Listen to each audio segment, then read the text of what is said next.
PDF of a continuous distribution is shown below. Find the expected value, the variance and the standard deviation. Now we've seen this particular distribution in an earlier example.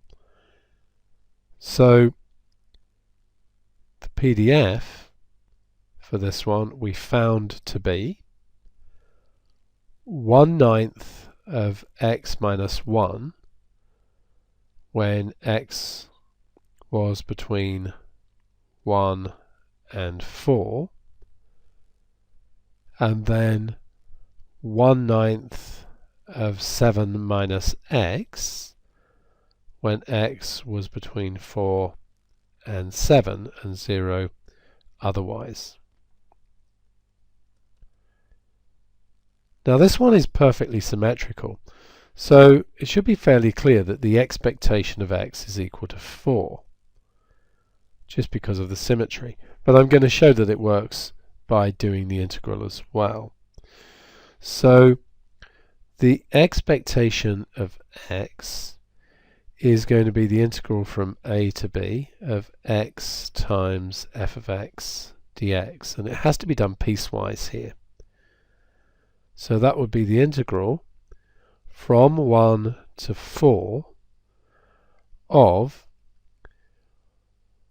x over 9, x take away 1 dx, plus the integral from 4 to 7 of x over 9, 7 minus x dx. Now obviously these are integrals that we can do easily enough, but to save time let's just do those on the calculator.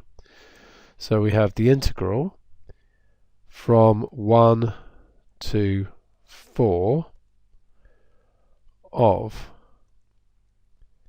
x over 9, x minus 1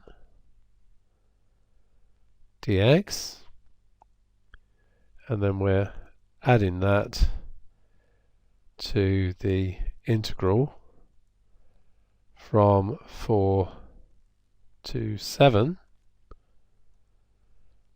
of x over 9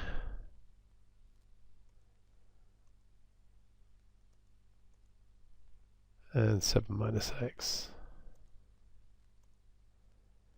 And of course that needs to also be dx.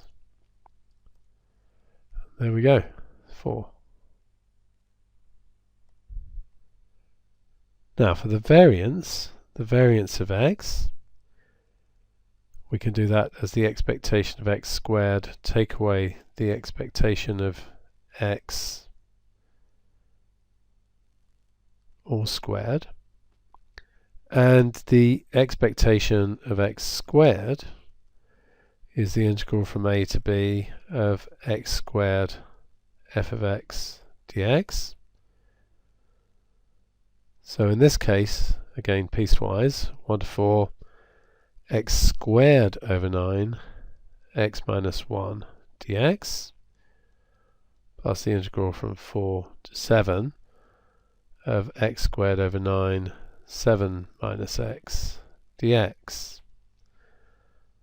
Now, we can do that one just by editing this. Let's just make that one an x squared, and make this one an x squared. That gives us 35 over 2.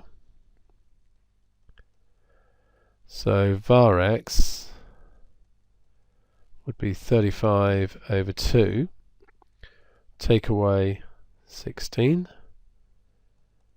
which is 32 over 2, so this just comes to 3 over 2. And then the standard deviation would just be the square root of that. I'll leave it there rather than calculate it.